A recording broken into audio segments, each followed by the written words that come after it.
ਤੇ ਹਰਜੋਤ ਸਿੰਘ ਜੀ, ਬਾਕੀ ਜੇ ਆਪਾਂ ਥੋੜ੍ਹੀ ਜਿਹੀ ਇਜ਼ਰਾਈਲ ਹਮਾਸ ਦੇ ਜਿਹੜੇ ਕੌਨਫਲਿਕਟ ਦੀ ਗੱਲ ਕਰਦੇ ਜਾਈਏ, ਗਾਜ਼ਾ ਦੇ ਵਿੱਚ ਇਸ ਟਾਈਮ ਹਾਲਾਤ ਬਹੁਤ ਹੀ ਬਦ ਤੋਂ ਬੱਤਰ ਜਿਹੜੇ ਉਹ ਬਣਦੇ ਜਾ ਰਹੇ ਆ। ਇਜ਼ਰਾਈਲ ਦੇ ਦੁਆਰਾ ਲਗਾਤਾਰ ਜਿਹੜੇ ਉੱਥੇ ਏਅਰ ਸਟ੍ਰਾਈਕਸ ਕੀਤੀਆਂ ਜਾ ਰਹੀਆਂ ਆ। ਇਜ਼ਰਾਈਲ ਨੇ ਉੱਥੇ ਪਾਣੀ, ਬਿਜਲੀ ਤੇ ਜਿਹੜਾ ਇਲੈਕਟ੍ਰਿਸਿਟੀ ਆ, ਇਹ ਸਭ ਕੁਝ ਬੰਦ ਕਰ ਦਿੱਤਾ।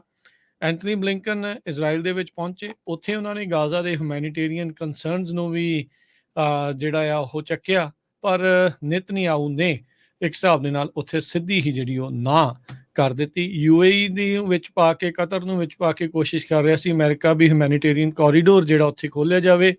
ਹਮਾਸ ਦੇ ਨਾਲ ਇਜ਼ਰਾਈਲ ਦਾ ਕਹਿੰਦੇ ਆ ਵੀ ਉਹ ਪੰਗਾ ਤਾਂ ਹੈਗਾ ਹੀ ਆ, ਪਰ ਲੋਕ ਕਈ ਥਾਵਾਂ ਤੋਂ ਹੁਣ ਇਹ ਆਵਾਜ਼ ਚੱਕਣੀ ਸ਼ੁਰੂ ਕਰ ਰਹੇ ਆ ਵੀ ਭਾਈ ਬਾਕੀਆਂ ਦਾ ਜਿਹੜਾ ਆ ਉੱਥੇ ਕੀ ਕਸੂਰ ਹੈਗਾ ਆ।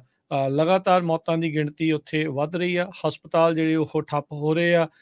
ਜਿਹੜਾ ਉੱਥੇ ਬਿਜਲੀ ਉਤਪਾਦਨ ਦਾ ਇੱਕੋ ਇੱਕ ਪਲਾਂਟ ਸੀਗਾ, ਉਹਦੇ ਵਿੱਚ ਵੀ ਕਿਸੇ ਤਰੀਕੇ ਦਾ ਫਿਊਲ ਨਾ ਹੋਣ ਕਰਕੇ ਹੁਣ ਉਹ ਵੀ ਬੰਦ ਜਿਹੜਾ ਉਹ ਹੋ ਰਿਹਾ ਆ। ਹੁਣ ਬਹੁਤ ਸਾਰੇ ਜਿਹੜਾ ਉੱਥੇ ਦਾ ਇੱਕ ਹੈਰਟਸ ਕਰਕੇ ਅਖਬਾਰ ਆ, ਇਜ਼ਰਾਈਲ ਦਾ ਪ੍ਰੋਮੀਨੈਂਟ ਅਖਬਾਰ ਆ, ਉਹ ਥੋੜ੍ਹੀ ਜਿਹੀ ਰੀੜ ਦੀ ਹੱਡੀ ਕਹਿੰਦੇ ਦਿਖਾ ਰਿਹਾ ਆ। ਤੇ ਇਜ਼ਰਾਈਲ ਦੇ ਨਿਤਨਯਾਹੂ ਨੂੰ ਉਹਨੇ ਗੈਂਗ ਲੀਡਰ ਤੱਕ ਵੀ ਜਿਹੜਾ ਉਹ ਆਖਿਆ। ਕਈ ਥਾਵਾਂ ਦੇ ਉੱਤੇ ਹੁਣ ਇਹ ਆਵਾਜ਼ ਚੱਕ ਰਹੀ ਆ ਵੀ ਭਾਈ ਐਡਾ ਵੱਡਾ ਫੇਲੀਅਰ ਹੋਣ ਦੇ ਕਰਕੇ ਨੇ ਇਜ਼ਰਾਈਲ ਦੇ ਉੱਤੇ ਐਡਾ ਹਮਲਾ ਹੋਣ ਹੀ ਕਿੱਦਾਂ ਦਿੱਤਾ। ਸੋ ਹੁਣ ਇਹ ਵੀ ਸਵਾਲ ਜਿਹੜੇ ਉੱਥੇ ਰਹਿ ਕੇ ਉੱਠ ਰਹੇ ਆ। ਤੇ ਨਾਲ ਹੀ ਜਿਹੜਾ ਗਾਜ਼ਾ ਦੇ ਵਿੱਚ ਬਾਕੀ ਜਿਹੜੇ ਤਕਰੀਬਨ 2 ਮਿਲੀਅਨ ਤੋਂ ਵੱਧ ਲੋਕ ਨੇ ਰਹਿੰਦੇ ਨੇ ਬਹੁਤ ਹੀ ਥੋੜ੍ਹੀ ਥਾਂ ਦੇ ਉੱਤੇ, ਉਸ ਨੂੰ ਲੈ ਕੇ ਵੀ ਸਵਾਲ ਜਿਹੜੇ ਉੱਠ ਰਹੇ ਆ। ਹੁਣ ਦੇਖੋ ਕੀ ਹੁੰਦਾ ਆ, ਪਰ ਕਹਿੰਦੇ ਵੀ ਬਾਰਡਰ ਦੇ ਬਾਹਰ ਜਿਹੜਾ ਗਾਜ਼ਾ ਪੱਟੀ ਦੇ ਬਾਹਰ, ਉਸ ਨੂੰ ਹੁਣ ਵੀ ਕਿਉਂਕਿ ਸਭ ਕੁਝ ਬੰਦ ਕਰ ਦਿੱਤਾ, ਸੀਜ਼ ਕਰ ਦਿੱਤਾ ਗਿਆ ਆ, ਤੇ ਇੱਦਾਂ ਕਹਿੰਦੇ ਵੀ ਕਿਹਾ ਜਾ ਰਿਹਾ ਵੀ ਉਹ ਓਪਨ ਏਅਰ ਪ੍ਰਿਜ਼ਨ ਦੇ ਤੌਰ ਦੇ ਉੱਤੇ ਆ।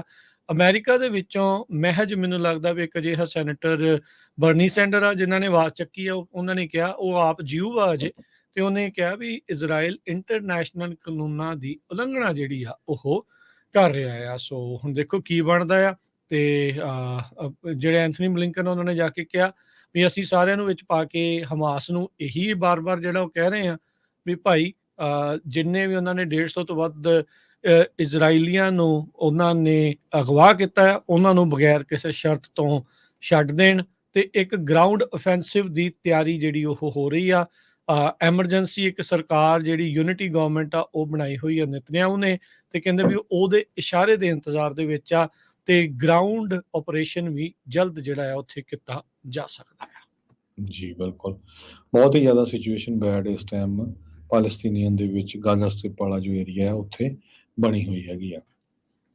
ਆਈਸ ਨੇ ਅੱਜ ਐਡਮਿਟ ਕੀਤਾ ਆ ਵੀ ਅਮਰੀਕਾ ਦੇ ਵਿੱਚ 5.7 ਮਿਲੀਅਨ ਮਾਈਗ੍ਰੈਂਟਸ ਜੋ ਆ ਉਹ ਅਨਡਾਕੂਮੈਂਟਡ ਹੈਗੇ ਆ, ਤੇ ਪ੍ਰੈਜ਼ੀਡੈਂਟ ਬਾਈਡਨ ਹੁਣੀ ਉਹਨਾਂ ਨੂੰ ਮੈਡੀਕਲ ਸਰਵਿਸ, ਹਾਊਸਿੰਗ ਵਗੈਰਾ ਪ੍ਰੋਵਾਈਡ ਕਰਨਾ ਚਾਹੁੰਦੇ ਹੈਗੇ ਆ।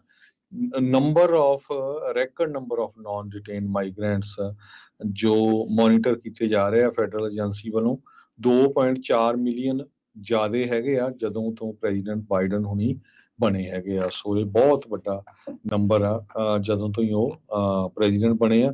ਸੋ ਇੰਨੀ ਵੱਡੀ ਗਿਣਤੀ ਦੇ ਵਿੱਚ ਲੋਕ ਐਂਟਰ ਹੋ ਚੁੱਕੇ ਹੈਗੇ ਆ।